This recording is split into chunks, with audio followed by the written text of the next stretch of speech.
What's up, everybody? Welcome back to the Martian and Ozzy podcast. I am the Martian, joined by my co-host, as always, Ozzy. How we doing this week, my man? Awesome, fantastic. Getting this recording done a little earlier in the week. Picked a good weekend to be somewhat off of watching live. But last week, like you said, awesome pay-per-view card. I think a lot of the thoughts and analysis kind of all came together, and also a pretty fun fight card. I thought top to bottom. Yeah, man. I think probably one of our best podcasts ever. I think one of the first ones we did, Dillashaw Sandhagen, was like an amazing one where you predicted like most of the card right, and this one was just another one. We were both pretty heavy on Green and Cannonier. Our best bet parlay cashed. We had a couple good props come through for us, so it was just an amazing card. Some pretty good fights as well. Just the complete opposite of this week, though. Looking at this card top to bottom, if you could give like one word to describe this card, what would you say it is, Ozzy? Uh, Plastic. I don't know. Just like something that not the best put together. Obviously, both from there's like no relevant fighters on here all that much, and you obviously lose the main event the week of. So definitely just kind of something that was roughly put together here. But fights on the weekend, and let's see if some exciting ones come out because there are some good action fighters, on it for sure. Yeah, very abysmal card. Quick thing from last week though, I profited 6 units. How many units for you? Just over 3.5. I mean, only bets that really didn't hit were, Whitaker and a few prop bets. I'm glad I mentioned the Douglas De Silva, fight to go later and to go the distance, but he ended up finishing there and what ended up being the fight of the night. But definitely value on on Douglas there. But yeah, 3.5 units up there, and reverted back from last week where small loss to a pretty good win, and straight bets coming in really well. So continuing to keep plugging away, and almost up 20 units with 2 months down in the year.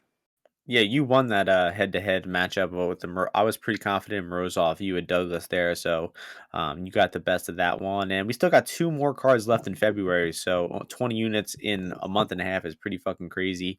That's enough of the recap, though. We got 12 fights this weekend, so let's get into these fights. We got in the bantamweight division, starting things off, two guys with very little UFC experience, Chad and Halliger taking on Jesse Strader. We got Chad as the favorite, minus 238, Strader plus 203. I'm just going to call my man Chad from now on. I was, mildly impressed with what I saw from him in the Contender Series. It seemed like a UFC tier win, right? Where he faces some adversity, he battles back, he loses rounds, he comes back, he shows good 3 round cardio. And to me, that was a pretty impressive performance. He got taken down and spent a lot of time on bottom versus Gaffarov, but the guy seemed to have some good striking, good knees up the middle, solid boxing, good cardio, and he got up from a lot of bad positions. So impressive victory on the Contender Series there. Also came through with some really good live bets for us. I remember Ozzy and I were both on them at like plus 370 or something like that. And then we got Strader on the other side, much more volatile, wild fighter. This guy is pretty much like kill or be killed. He does dig to the body. He does, come out aggressive in round one, have some power in his hands. So, this should be a pretty exciting fight to start things off. Yo, chill out with the chips, bro. Um, and Yeah, so man, that you going for some Lay's baked potato chips really threw me off there. So yeah, I got a small bet on Strader here, half unit plus 230. I think Anheliger has the much higher ceiling, is going to be sticking around in the UFC for a lot longer, but I just see it being difficult for him to cover minus 250, minus 270 or something like that. And Strader is probably going to come out and be pretty aggressive in round one. So maybe take some stabs on Strader round one props, maybe Anheliger round three props as well. So I'll pass this one over to you. What are you thinking about this one? Yeah, my bad. I just brushed my head brushed up against his bag that was next to me. But anyway, um, yes, it really was. That's what happened. My mistake.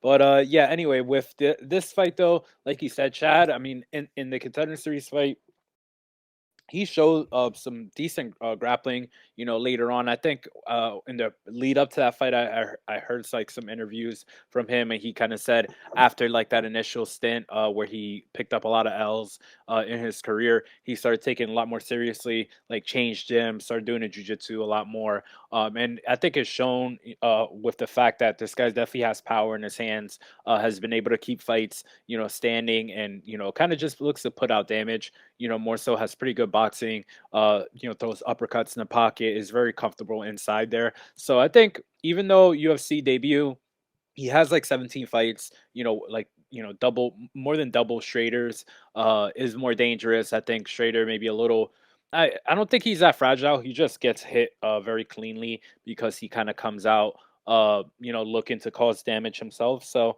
I prefer Strader I prefer Chad here. I wouldn't be looking to play Strader.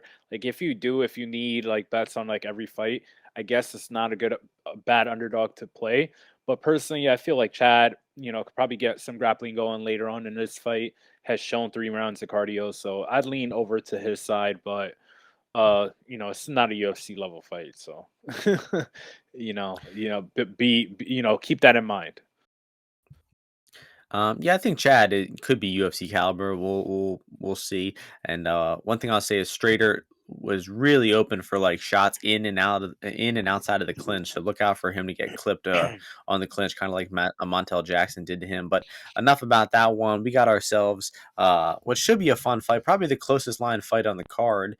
In the women's strawweight division, we got Deanna Belbita taking on Gloria DePaula. Bet Online has Belbita slight favorite -129. DePaula +109. A lot of action coming in on Belbita these past few days. What are you thinking about this pick'em Kickboxing, matchup? yeah, kickboxing fight. You would imagine DePaul was talking about using her grappling a little bit, but I don't really think that she's reliable to do that. I mean, although she does seem pretty smart overall, she just like I don't know. She has good technique, and I've kind of said that a few times before. She has good technique. She has a terrible record, 5-4. But she's tough as well, which is you like to see, but she doesn't really hit that hard. Like is I think at the end of the day is why she's had trouble in her career, like not putting girls away and all that. And I think Belbita, she's definitely bigger. She showed that she'll take a shot in that Goldie fight. She'll come forward. She'll throw danger strikes of her own, and I would lean towards her. I was saying if I had plus money on Belbita, I would take it. But without that, I'm just in the past in this fight. But I would lean Belbita to pick up a win here and maybe hurt Gloria because Gloria I think can be hurt and doesn't throw that hard. So Belbita for me. Yeah. Yeah, I'm siding with Belbita too. I just locked in a bet on her. She's still pick 'em on DraftKings, so figured now is the time to get in there. Just kind of steam chasing a little bit, but I did have a lean towards her early in the week. DePaula. I mean, both these women are just awful, awful grapplers, like the worst grapplers you could possibly imagine. But I don't expect any grappling to happen here. Maybe like a caught kick or something could turn into some grappling, but I just see Belbita having an actual UFC win, a 15-minute decent performance. She did get taken down and kind of mounted and like nearly finished at the end of round three there versus Hannah Goldie. And, Goldie's not that bad. So I just kind of trust Belbita a little bit more. She's got the UFC experience. She's got a win. She's got a 15-minute performance. And I think this should just be a kickboxing match that slightly favors her. So I'll go with Belbita decision as the pick. And, at Pick'em, I'd say she's probably worth a small bet. That's enough of that one, though. What's next is the featherweight division fight. Should be a hilarious matchup here. Chas Skelley taking on Mark Striegel. Skelley -200, Striegel +170. I sent out a tweet about this the other day. I think it's amazing that these guys are 18-3. Like watching how badly they suck right now at MMA, it's just insane that they're 18-3. Chas Skelley gets a little bit of slack because his best days are behind him. He's obviously past his prime, has had a pretty long UFC career. So he gets a little bit of some slack, but Striegel is just awful, man. I mean, this guy is a wrestler who moved into MMA. I think he specifically fought in Asia for a long period of time just to avoid like good fighters and good grapplers. I'm just sort of realizing is he's moving up and waiting for this fight too. His last fight was at bantamweight. Uh, Nurmagomedov just put him out really cold, really quickly. And Striegel has only fought like that was his only fight in like a year or 2 years. Yeah, he has 1 minute of cage time in the past 2 years. So actually, almost 3 years, sorry about that. So I guess Chas should win the fight. I mean, he's the better jiu-jitsu grappler by a pretty good margin, but, Skelly's striking is ugly, his physicality is not great, he can slow down in fights, like, he got a standing back take in round 1 versus Bobby Moffett and then was just dead tired in round 2, by that and got finished, so maybe Skelly starts strong here and you can get Striegel as a big underdog at like plus 3, 4, 500 after round 1. Maybe take a small stab on him. Maybe it could just get like ugly, squirrely grappling fight later on. But it should be a grappling fight. I trust the better grappler in Chas Skelly, but I wouldn't be laying this minus 200. And yeah, I just think I thought that was just a hilarious breakdown of the fight overall. But but yeah, it's pretty. You agree with any of it or Yeah, what? I just thought it was funny, but yeah, yeah, for sure. I mean, the funny thing is, one, both these guys, like, how they match up, how they end up matching up these guys. Like, both of them have the same record. Both of them are like fucking, grappling merchants, right? Like, all they want to do is grapple. Mark Striegel looks like, he could be on the cover of a magazine. Chas Kelly does not. So it's just fucking funny. Is what I feel. That they ended up pitting these two against each other. Now let me tell you, I mean, Mark Striegel, this dude's just fake. I don't know what it is about him. Like, there's very easy jokes to make, alluding to that, but I'm not gonna do it. I hope that someone else could do that in your life. But yeah, Mark Striegel, he's just fake to me. Like, this dude, he's strong for sure. He does his workouts correctly. He's a fan of progressive overload, all the good stuff, right? Intermittent fasting, all that stuff. But this dude's just not really about this MMA life, is all I could tell you. I think Chas Skelly's gonna butcher this dude. People say Chas Skelly sucks, all that stuff. I think it's kind of nonsense. Like, this guy uses his attributes, right? He's like his and how he came up, and how he like formatted his game. He uses it very well. I think if he needs to pressure this guy, he could do so very easily. So, I mean, if I was like playing DraftKings and stuff like that, it'd be like 100% Chas Skelly for me. I just don't think that this Striegel dude could grapple anywhere near at his pace, and like the lankiness of Chas Skelly, I think neutralizes the best stuff about Striegel, about like the techniques that he actually does do. So I think that at some point Chas Skelly just twists this guy up, folds him like a pretzel, submits him with something, maybe like an arm triangle or a rear naked choke or something like that, and hopefully retires into the sunset. But I don't really think this guy's done.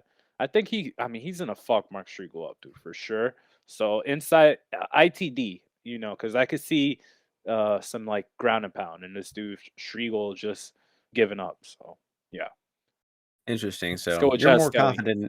more confident than I Bro, for sure. Chas But yeah, Kelly's one of the best to ever do it. People don't know that. That's a strong take, but he just is. Mark Striegel is nah, not on that's got to be saved. Mark That's got to be Mark saved Striegel. for Mark appropriate. Striegel is not on his level in terms of MMA grappling, bro. This dude, Mark Striegel, there's no way he is in the same hemisphere at all. You know, no. Well, I agree. he wasn't raised in the same hemisphere. He's never seen a dude. I He's a role guarantee you, player. He's bro. not a real I fighter. guarantee you, bro. He's never grappled with a guy like Chas Skelly. They don't make these kinds of guys. They don't make Chas Kellys in fucking Guam or whatever the fuck. So this guy. Yeah, the only way I see him winning is like some athlete Striegel's like win he's at like condition. fight ready right now? What is he doing? I don't I'm even not know. sure, Oh, but that's enough dude, all about I see this. about Striegel is this guy running on fucking treadmills, man, which is good, right? No bikes, but MMA wise, bro, he's fighting Chas Skelly, not running a marathon against him. So he's gonna die. We're gonna move on to the women's bantamweight division. Highly anticipated fight next. We Yep. got Jessica Rose Clark minus 175, Stephanie Egger plus 150. I bet. Wait, is it? Yeah, my turn. My turn. You're go My ahead. Go turn. ahead. I know My, you're so we waiting for got me. Jessica Rose Clark, right? So Rose Clark, she's here off of a few sketchy ass wins over literally the bottom of the barrel. I faded Stephanie Egger last time, but I mean, this girl could grapple. On the feet, she's not. I mean, she's not good on the feet, but she's bigger than Jessica Rose Clark, taller. She just throws the punch, like she stays behind her jab. So the only way that I really see Jessica Rose Clark being able to look good at what you have to pay for her is if she like really stays behind the jab and throws leg kicks. But I don't think that's gonna happen. It's women's MMA, so you know what's gonna happen, man. They're gonna fucking grapple, and when they start grappling, Stephanie Egger is just way better than Jessica Rose Clark in terms of like technique and stuff. And like those 50-50 positions that Jessica put, like those Edwards and what's the other girl's name? Alpar. Yep. Those spots, Egger's gonna win them, I think, or be live enough in them that you'll want to back her as an underdog. So I think Egger wins this fight. Maybe takes takes the initiative, takes Rose Clark down, or either reverses her. Some grappling stuff is gonna happen, and Egger is gonna win the grappling, and we'll win the fight. That's how I see it. So plus Yeah. So 160, what 150, count me in. I bet Rose Clark in her past two fights, Alpar and Edwards, and I Badass. feel like this is kind of the time to hop off the train. Um, one thing I'll say though is I don't agree that Edgar is better than Rose Clark. I mean, Tracy Cortez took her down three times and kept her down for like 12 minutes in that entire fight. I mean, I think Tracy Cortez is a huge fraud in the midst of being exposed sometime soon, and she was able to outgrapple Edgar really really easily there. And she beat whatever that woman's name was. Shayna Young or whatever. I mean, one of the worst Shanna Young. fighters Shanna. on the Get her name roster. right.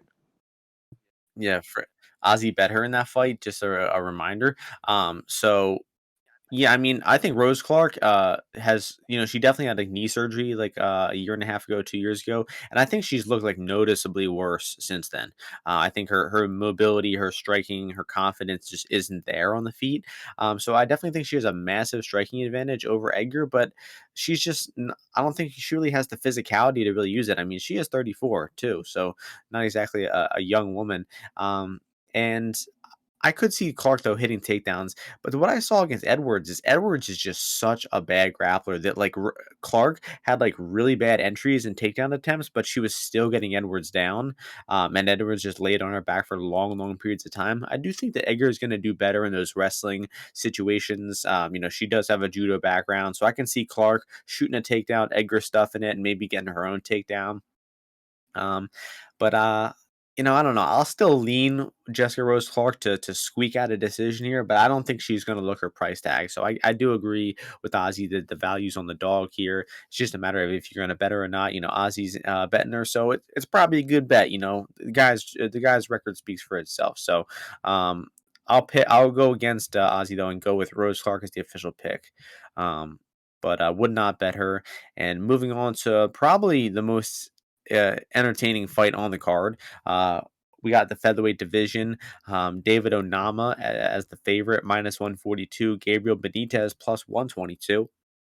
So Onama obviously had that short notice up a weight class fight against Mason Jones, was a huge underdog and definitely like covered his price tag there, even though he did lose the fight pretty clearly.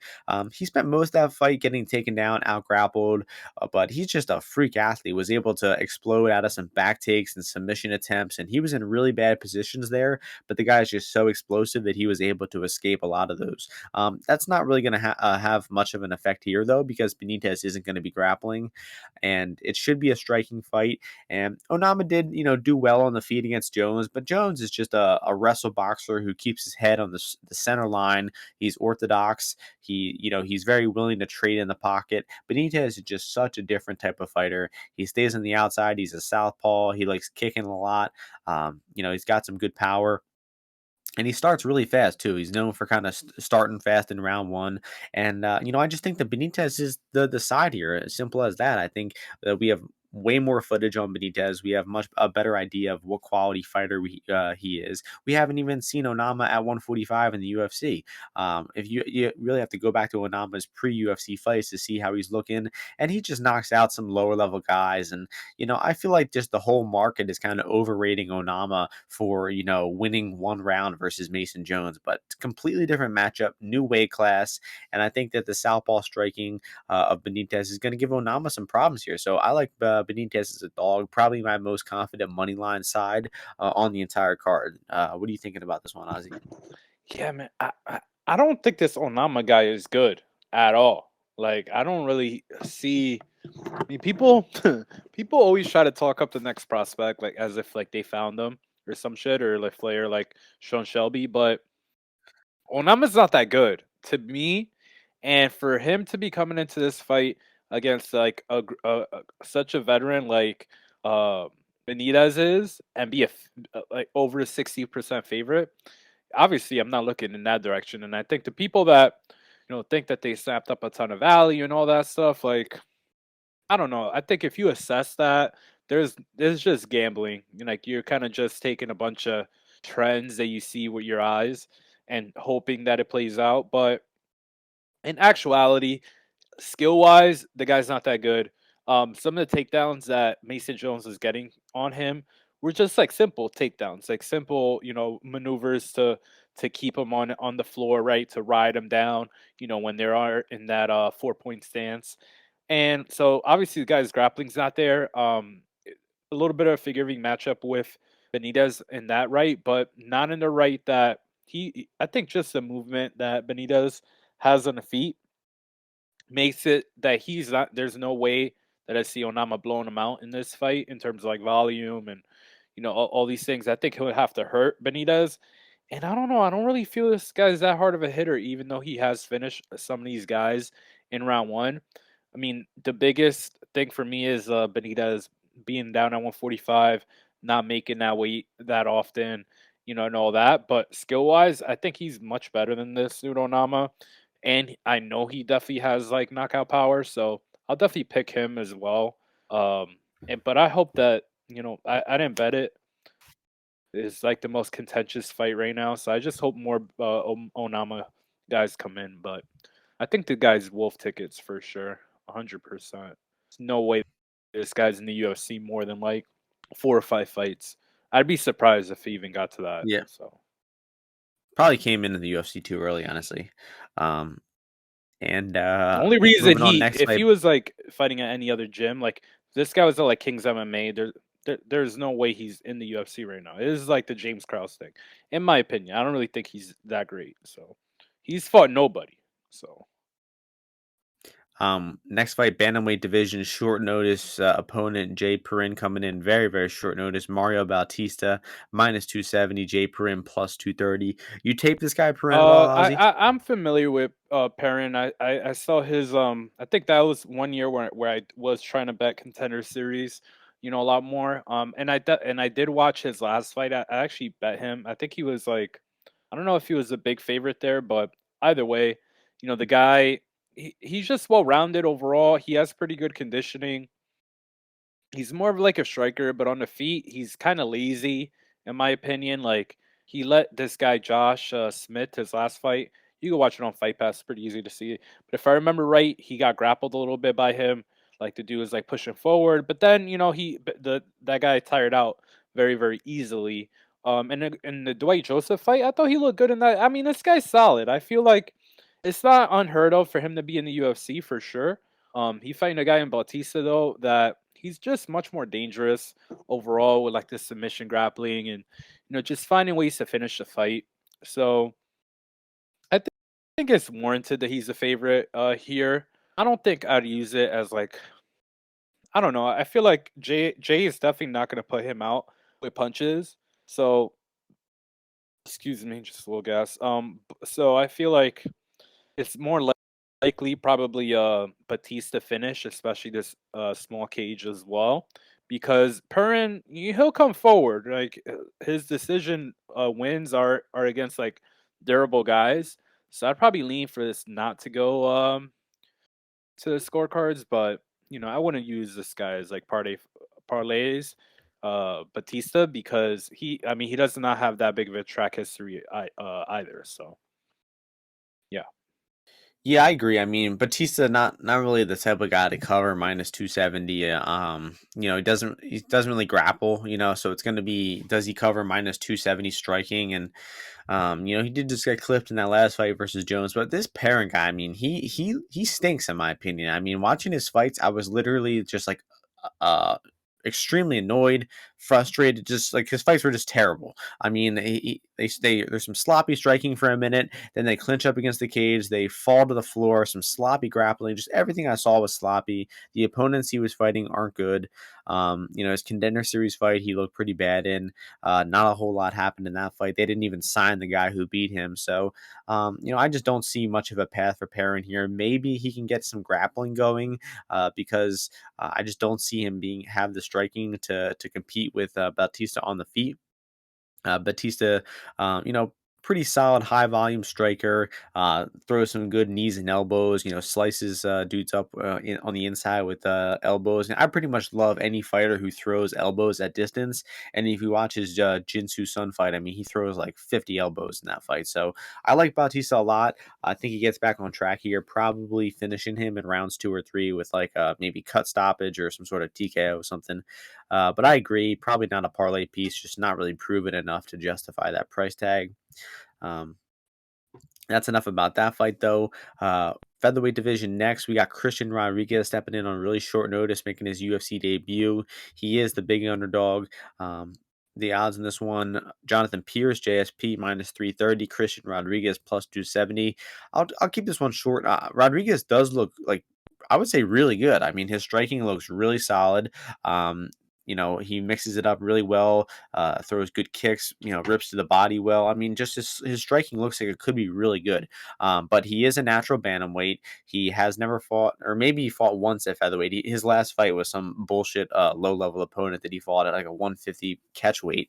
But he's not really a guy who's going to be suited well for 145. JSP is a huge featherweight, probably one of the biggest featherweights on the roster, has spent some time at lightweight, and JSP is just a fucking tank. I mean, this guy is incredible. Ozzy had a huge bet on him in his last fight. I think I had a small bet, but he's looked like a beast in his past 2 fights. He beat Morales and Kamaka, who are both good fighters, and this guy just has relentless pressure on the feet, great wrestling, and when he gets on top, I mean, he is a truck on top. This dude has nasty ground and pound submissions, and I just think that he's going to be way too big, too good of a wrestler to lose this fight versus Rodriguez. Rodriguez might have some brief moments of success on the feet, but I just think his defensive grappling is too untested. He did defend some takedowns versus Cortez in the Contender Series, but he also did spend a few minutes with his back against the cage versus Cortez. So, um, Rodriguez, I don't like this matchup for him. I think it's pretty stupid for him to accept. He's an undefeated fighter. I think he could have a very, good career at 135, but he's going to lose this fight. He's going to get out grappled. And JSP sub plus 450. I like that prop a lot. So those are Cool my fight thoughts. here, cool fight. I mean, you see some shades of Anthony Pettis and Sergio Pettis and a bunch of those guys in this Christian Rodriguez guy. He throws straight shots good. He's creative and he's overall he's kind of like it's hard to stick to him like when you are grappling because he's very good, especially in the clinch. Let's say like when you're moving there, like he's very good adept at like you're transitioning there. He's got a hold of you, maybe like a tie clinch or something, and he's really good at putting his elbow there or his knee there, and kind of like bringing up those strikes that could potentially be fight enders. Um, Obviously here, like you said, he's gonna be much smaller than JSP. Although that might be good for him. He was having a hard time cutting down to 135. So I mean, not far fetched to say maybe his weight class is down up at 145. But I think JSP for sure pressure is probably gonna be too much. I see a lot of back clinching going on here. I see a lot of clinching from JSP, takedowns, double legs, scooping up legs, trying to like grapevine them together. Maybe getting a later stoppage, but I wouldn't be surprised that if he ran into like a big strike or a triangle, like just this guy's in the Pettis family business, man, which is memeing guys, round 3 knockouts, submissions when you didn't think it was coming, all that shit. This is the kind of guy, same archetype, so don't wouldn't be surprised at any of that. But yeah, I lean Pierce, but interesting fight, but I don't think I'll bet on it at all. Maybe for it to go a little later, but that's about it. Yeah, the over is set at 1.5, so that could be an interesting look there. That's gonna take us to the next fight. We're 5-fight main card. I don't know if they'll stick with that, but this fight was scheduled a few weeks back. We're finally getting it here. Middleweight division, Joaquin Joaquin. Buckley taking on Abdul-Razak Al Banger. Hassan. Buckley No, minus go one. ahead. Sorry. Buckley minus 164. Razak plus 144. What are you thinking about Major this one? banger alert. Major. I didn't know I needed to see this fight until they put it together. And yeah, I mean, I think Buckley's just a much better fighter overall. Like, he puts himself in danger somewhat, which is why, and he doesn't have a great chin, which is why it's always kind of nerve-wracking to bet him, one, and then two, something he just does not do a lot when he is in there, which is makes it also frustrating. But I mean, Al Hassan, this dude, how can you trust this guy? Even as an underdog, he's just not big enough of an underdog for me to want to, hope that he lands a big strike. Like, this guy hits hard for sure, but he has no way of landing hard. Like, he'll give you a few, good in the pocket right hands a fight, but that's it. This guy, I don't know. I don't think that Buckley at a favorite here is that incorrect, because this guy obviously he knows how to wrestle. Yeah, he actually knows. I don't. He doesn't know jujitsu, but I mean he knows how to wrestle and he can strike and his cardio is not that bad and he hits hard too. So long-winded way to say Buckley your pass. Yeah, I kind of agree.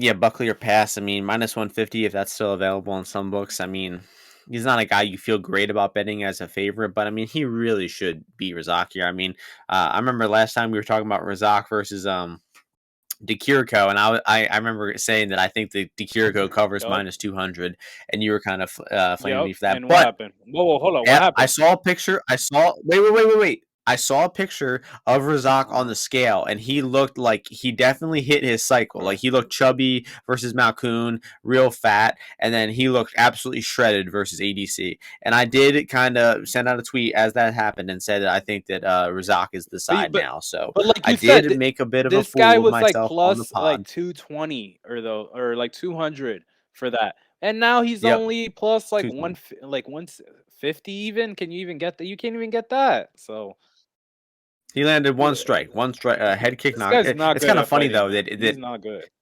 isn't it funny though that ADC head kick knocked out Buckley, and then Razak head kick knocked out ADC, and now they're matching up with one another. I There's find some crazy some stuff going humor in on, that. dude, for sure. I don't Um, know what's going on. but yeah, Buckley better cardio, more traditional, consistent offense. Might even be have Bro, a wrestling Buckley's the advantage, and Razak future, is just man. terrible at everything Buckley's the besides. future still, man. I don't know about that. I don't know about that. Guy got. It's pretty crazy to think like he got knocked out by Kevin Holland. Like, don't you think like if they fought again now, like the line would like it would be like Yeah. significantly closer, even though that he just I knocked mean, him out? this Um, Buckley's a talented guy, man. And the other thing too, Al Hassan, man, this guy. I mean, Buckley used to be a 170 pounder as well. But when you look at Buckley, you're like, all right, bro, like it's okay. You fighting at 170 or 185. Hassan, this guy can make 170. Like, and the you've seen him in the cage do anything for like 30 seconds, right? The head kick of the Chirico, and then whatever time Malkoun wasn't glued onto him. So give me Buckley. Give me Buckley for a lot, actually. I just decided that right now. So Buckley for a lot. Buckley, he's minus one forty Buckley, five DraftKings. Buckley, That's playable. Buckley. Uh, That's it. Precursor. that's gonna be enough of that fight. It should be fun while it lasts. Next fight, we got one of the greatest legends, veterans in MMA history, Jim Ooh, Miller, ooh. taking on another newcomer, Nicholas Mota. Nicholas Mota is a favorite here at minus 180. Jim Miller is plus 155. And, for someone to be minus 180 versus Jim Miller in their UFC debut, I would want that fighter to be like a proven, really good fighter, like a generational prospect to be -180 over Jim Miller, because I know Miller's, far past his prime. He looks a little bit shaky durability wise. Gonzalez clipped him, dropped him early. His cardio has been pretty terrible for the past few years. He's pretty much 7 minutes or bust. He has about 5-7 minutes worth of cardio. After that, he's been dead tired in those second half of those fights. But those were also against a way stiffer competition. Scott Holtzman, Vince Peichel, Joe Selecki. I mean, Nicholas Motta. Has not faced that tier of competition, even though I think he does have a win over Selecki. Is that right? Um, but Mota, I'm seeing he's an orthodox boxer, right? He does look like a pretty above average boxer, but he really only targets the head. He doesn't, rip the body. He doesn't have a lot of kicks. He doesn't offensively grapple. There's not a whole lot of footage of him defensively grappling. I think Selecki actually took him down and won the first round or two of that fight. But there's really not a whole lot of footage on Mota except for him just outboxing a few guys. His past two fights, he was beating those guys pretty soundly. He probably could have knocked him out, but he fought conservatively. He went to the decision and he won those unanimous decisions. So the one positive thing I'll say about the guy is it does seem like he knows how to pace himself. He knows how to fight the full 15-minute fight. But Jim Miller at plus 155, I mean, I'm interested in that. The guy is a notorious fast starter. He's always, he's I think like 5 or 6 of his past 7 or 8 wins have come in round one by submission. And he's gonna fight for your money early on here at plus 155. He might slow down, gas out in the second half of the fight, but I think you'll be able to get a better live line on Mota than you are right now. So Jim Miller, I'd say, is the side at plus money here before the fight. Maybe stab on some Jim Miller round one props. But then my question is, if this gets into the second half of the fight, will Mota do what he did in the past 2 fights, and that's kind of cruise to a decision, not chase the kill, and he will he just outbox Jim Miller, or will he go for that knockout, really pour it on Miller? Last thing I'll say is Miller's past 3 fights, the Holtzman, Peichel, and Selecki fight, the ones that did go to the decision that he lost, those were all really grappling heavy fights, and he spent the last half of those fights on bottom. I don't see Mota putting Miller on bottom here. I mean, I just really don't think that's happening. So it should be striking, which kind of leads me to think that Mota probably does find the chin and find a finish in rounds 2 or 3. So maybe stab on some Mota knockout 2-3 props as well. So what are you thinking about this Jim Miller versus newcomer matchup? Cool fight, Jim Miller. I mean, I think this guy's been in the UFC like as long as I've been watching it, and he went through a horrible run where like anytime he fought in like New York or New Jersey, he lost. Like it was like terrible fights. I think the first one was I paid like $5 for him versus Nate Diaz in like the Prudential Center. It was like a main event. It was like $5 a ticket, which was hilarious. But I mean, going into this fight, I have seen him lose in New Jersey a few times myself. I've a been in the audience. bunch of times, dude. And then the most embarrassing time I thought was when he got choked by Pat Healy, where I was sitting next to literally Chael Sonnen's uncle, which was another funny story, guys, hilarious.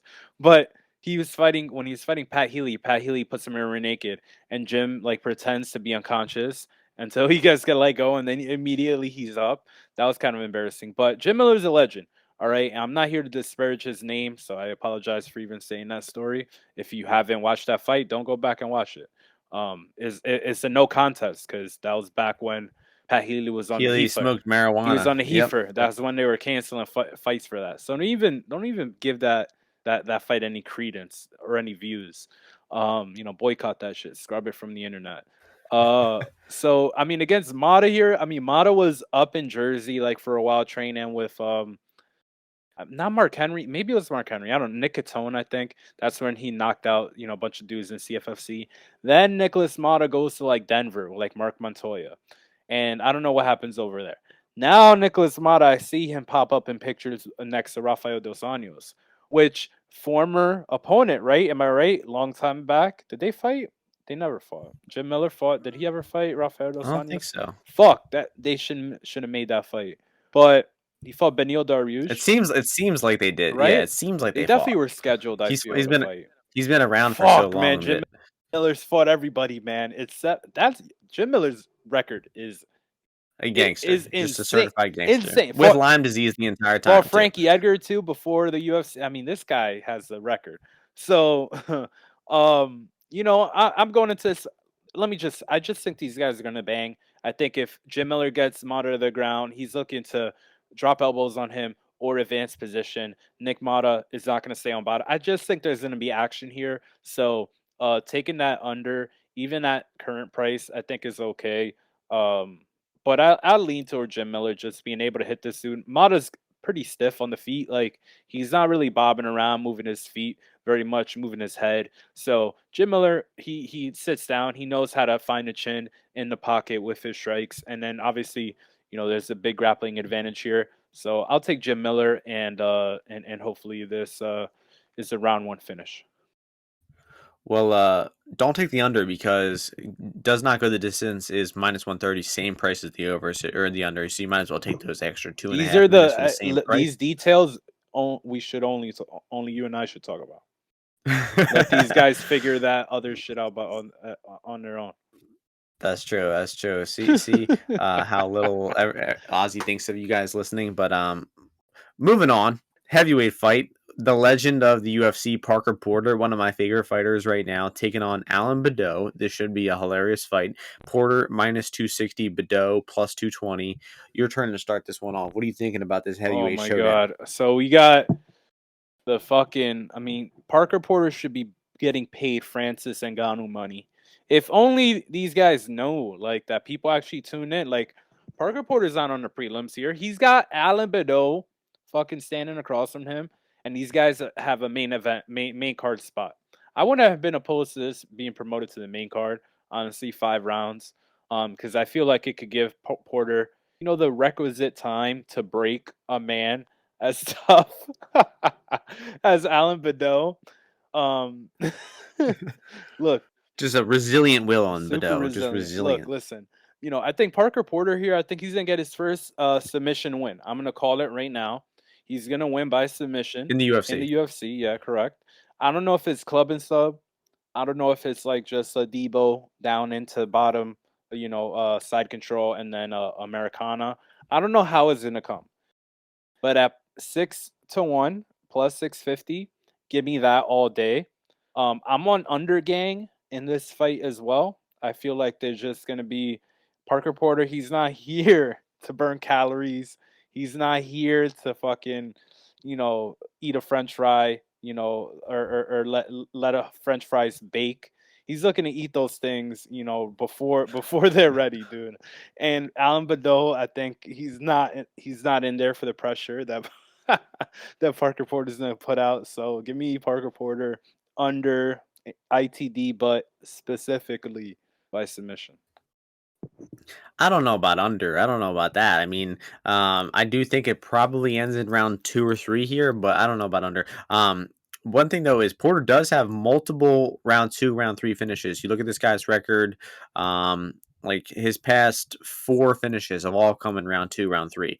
Um, and Parker Porter's just a man's man. This dude had a rough run with the Philly's finest, Daukaus in his first fight, but has just looked immaculate since then, cashing as underdogs in back-to-back fights. We were on him in his last fight, on the goes to distance in his last fight. I mean, the guy's just been a money train, and he's going to keep the train going here. I love that plus 600 for the sub. He does mix in takedowns a bit. Baudot is a pretty terrible grappler, but Baudot is probably going to take it to him for a little bit. He does wing some punches. He does throw punches from some weird angles, and he could give Porter some trouble early on here. But Porter is just a beast. He's durable. He can take the fight to the floor, better grappler, and he's got the much better cardio. I mean, Alan Baudot completely wilted and quit versus Alan Nascimento. I mean, he had a good round one, won the round, was hurting him a few times, and I don't know what happened. I mean, I guess he just completely gassed out after 5 minutes of success, too. It's not like he was even struggling. It was 5 minutes of success, and then he just completely wilted, got hit with a few shots, and got knocked out. So, Baudot's cardio is terrible, grappling is terrible, and Parker Porter is going to finish this Does man at rounds 2 or 3. does So Porter round 2, round 3 props. I like. does What do you talk? What's up? Baudot train with Gon or no? I don't think so. I don't. I Where the really don't fuck think else so. in France? Whatever. Porter, dude, Right? submission. There's probably two. There's probably two MMA gyms Porter in France in its round entirety. one submission. What is that? What is that? That's got to be like 15 to Uh, 1, 15 to 1 at least. No, I don't think those odds are. I don't know if those odds are out yet. I think that might be out on nah, I don't DraftKings. think they're I there. mean, the FanDuel is kind of slacking with props Oh, this week.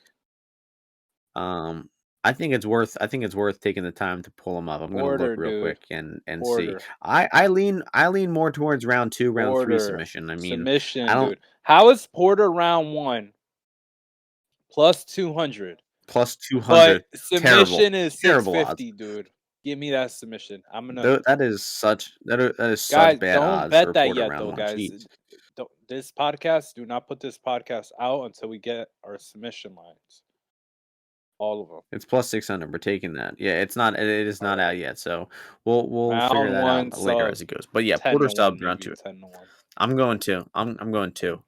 Um, All right. but anyways, that's enough of that one. Moving on to I didn't know this was catchweight. Interesting. Co-main event, Kyle Daukaus, catchweight 195 versus Jamie Pickett. Daukaus is the favorite, obviously, minus 260. He's been getting bet pretty hard. Jamie Pickett plus 220. So Pickett has, come through for us as a dog 2 times in a row. Very grateful for him for that. But this is the time where his streak runs away. And honestly, we probably are getting a generous price on Daukaus as a result of Pickett winning 2 fights in a row. I mean, Pickett happened to be matched up against two of the worst middleweights on the roster. He did defeat them both by decision. He has been looking generally better in those fights, but I mean, the guy just constantly gets back up to the cage. He's not a great grappler. He doesn't really let his strikes go when he's at distance. So I think Daukaus can probably hang with him at distance with his, slick southpaw boxing. And then Daukaus is going to be looking to grapple here. He's going to put him against the cage. He's going to take him down. And Daukaus should just be in 2 or 3 steps ahead on the mat, probably finding his way to a submission here. Daukaus sub plus 310 FanDuel, probably worth a stab there. But respect the Pickett coming in on short notice, but this is just a bad matchup Yeah. for him. So you take the thing that I said right before, right? Porter submission, and then you parlay that with Daukaus submission. That'll give you, what is that? That has to be, that's like 100 to 1. No, what am I talking about? It's a lot. It's good. That's a good payout. Maybe 50 50. to 1. It's pretty good payout there. I think Daukaus is what, 3 to 1. So I mean, let me just get to the matchup a little bit. Chime in with that number whenever you have a chance. But Plus yeah, I'm an 2770. idiot. Why would I say 100 to 1? But anyway, so Daukaus, he's got pretty clean boxing. This guy knows how to move in the pocket, decently. I think Jamie Pickett, he when he wants to, he'll have his defense up and he'll exchange with you. But he's looking to clinch, he's looking to wrestle. He needs to wear Kyle Daukaus out to do that. And what I think is going to end up happening is Daukaus is just at some point going to be able to put him in a position where he's going to be able to dictate like how they fall to the ground. I don't know if it's going to be like off a whizzer, like, overhook throw, a trip takedown, a single leg, whatever. I don't know how it's going to happen, but I think that Pickett's going to be eagerly looking to grapple, and then he's going to make a mistake that Kyle counters him, goes to his back, maybe finishes a rear naked choke or gets like one of his, arm triangle chokes, and finishes Jamie Pickett. So I like him here. The knockout, I don't think is that live just because Pickett, he'll like run away. He'll like, slither. He's so big, that he could like curve away from punches so that you don't hit him with the kill shot. So that submission line, that shit ain't gonna last. So I'm taking that, putting it with the other best bet, Parker Porter. um, while you were talking just now, if you combine Pierce sub, Porter sub, and Daukaus sub on DraftKings right now, you get 133 to Not 1. bad. So easy 133 to 1 winner there. That's a, easy bet. But that's enough of that fight. Taking it on to Oh the boy. main event. It was supposed to be Rafael Fiziev versus Rafael dos Anjos. Would have been an incredible fight. We're getting that in a few weeks though, so it's not too big of a deal. But they promoted this fight to the main event, light heavyweight division. Jamahal Hill as the considerable minus 240 favorite. Johnny Walker plus 205. Man, just what a fight, right? What are you thinking about this one? um Listen, I've never been a real big believer in Jamahal Hill, except for when he fights Australian guys, named Jimmy Crew, who are obvious frauds, right? I mean, you ask anyone who's from Australia, they got nothing good to say about anyone that fights anyone that fights MMA over there. Whether it be Casey O'Neill, Robert Whitaker, Jack Jack Della, Della, Madalena, Madalena. dude, the list goes on.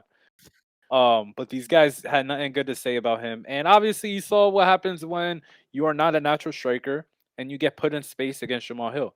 So Jamahal Hill, he's in a hunt for Johnny Walker. But Johnny Walker, like that's kind of where he's comfortable. Like he's not comfortable in terms of like being in the pocket with you and exchanging strikes and all that. But he likes it when guys like come forward towards him and are like a bit wild. Which I'm not saying that Jamahal Hill is wild. He's definitely not wild, but he's a guy, he's young in his career still. He could get a little over eager. So coming into that kitchen that Johnny Walker's got going and the doctors that he's with, I think this guy, I wouldn't be rushing in to go for a finish here if I'm Jamahal Hill at any point. Um I'm not gonna bet this main event, man. There's no way, first of all, let me just tell you that. But I feel like this could go over like that last Santos fight. Like it could end up like that because I feel like this Walker throws like a few flying knees and shit, throws a few kicks out there. I don't think that Jamahal Hill is gonna want to walk into those all that much, and I think he's just gonna stay outside, throw jabs and leg kick. So I'll go with the over here. Um, I no way would I parlay Jamahal Hill just because you've never even seen him take a punch, really. I mean, Darko, I think stunned him maybe. This guy's never taken a punch, so I'd have to take Walker if I was gonna bet the money line, but I'm not. Yeah, I mean, hard to come up with some thoughts about this one. How many main events have gone the distance in a row? So every main event in 2021 has gone the distance. Cater, Chikadze, Ngannou Gain, Hermanson Strickland, Adesanya Whitaker. And then if you go back before that, I mean, I think Daukaus and Oliveira finished, but then before that, there were another like 10 main events, or maybe like 11 out of 12 main events that went the distance. Um, it seems extremely unlikely this one makes it to the distance, right? But trends are trends. You might have to just throw a stab on that plus 330 goes to distance just on principle. But I don't see it hitting. I see Hill making pretty easy work of this fight. And I do kind of agree with everything Ozzy said. Hill isn't really tested in the striking. He has had a pretty easy path to victory in the UFC. I think OSP landed some on him, and he took that well. Ozzy's a big fan of OSP. So that win's got to earn some respect in your mind, right? Not really. But you definitely bet OSP there though, Oh yeah, right? for sure. For sure. Yeah, I mean, you OSP has earned Ozzy's respect so much to an extent where he's just going to back him no matter what. I mean, um, but Walker is just such a fraud. I mean, this guy's skills are so bad, and I feel like him going to Kavanaugh and training with this new, like more, refined style of his is just worse for him. I mean, you saw it in the Santos fight. Somehow he did win 2 rounds there, but the whole appeal of Walker, the reason why he high rolled his entire career was he's coming out like a madman. He's throwing flying knees, he's throwing spinning back fist, elbows in the clinch, and we really didn't see any of that versus Thiago Santos. And Santos is hobbling around on one leg. I mean, I think if he went in with that old style, that old Johnny Walker style from like 2019, he really could have clipped Santos and finished him. But he fought terribly. Kavanaugh's in his ear trying to make him into some technical striker, and Walker just cannot do that. The guy is terrible. Um, and I think Hill is probably just gonna land some punches and clip him and knock him out. I mean, Walker's chin is really bad. He's been regionally knocked out.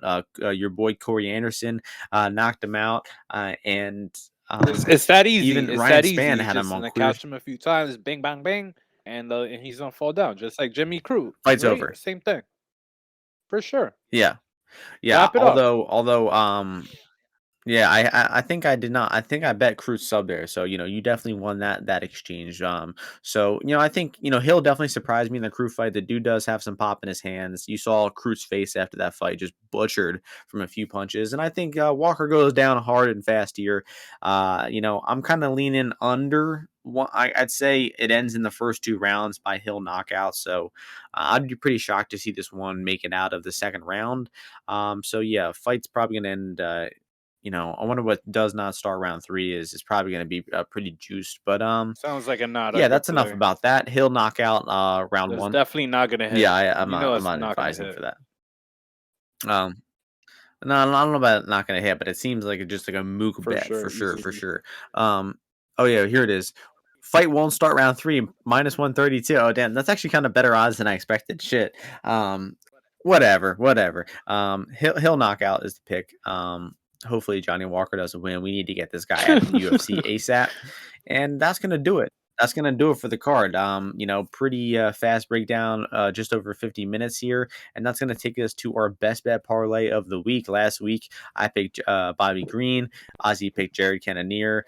Very plus EV play, plus 189 when you combine the two of them, and we bet them straight, both bigly too. So it was a big win last week, and let's try to keep that momentum going.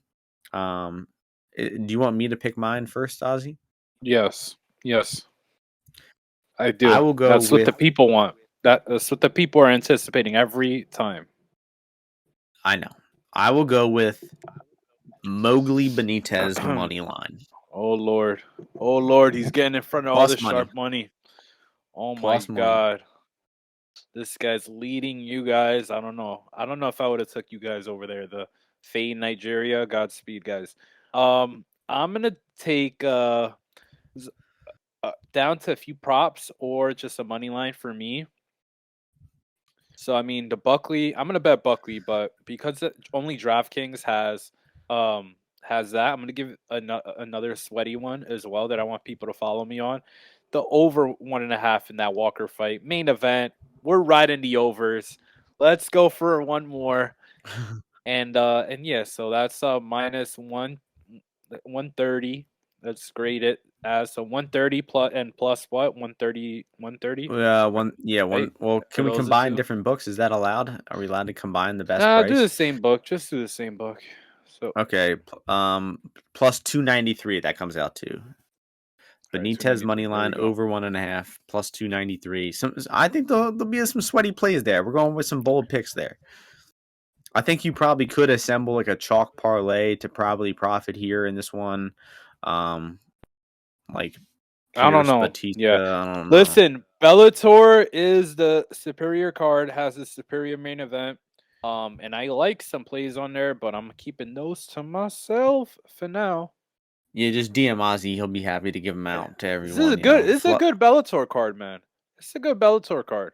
You got It's Rat a good main Garbage on event. Good there. main event for sure. Justine Quiche, you always want to watch her fight. Georgie Karahanian. It's a good fight card. So Old man Korshkov still chugging along. So yeah, I do probably agree. Reluctantly, the Bellator might even have the better card this weekend. Definitely the better main event. I mean, no doubt about it. Storley versus Gracie, probably the best fight going down this weekend. classic Who fight. cares? Classic fight. Who cares This about is that Ken PFL Shamrock card? versus Ken Shamrock versus Hoist in 2022.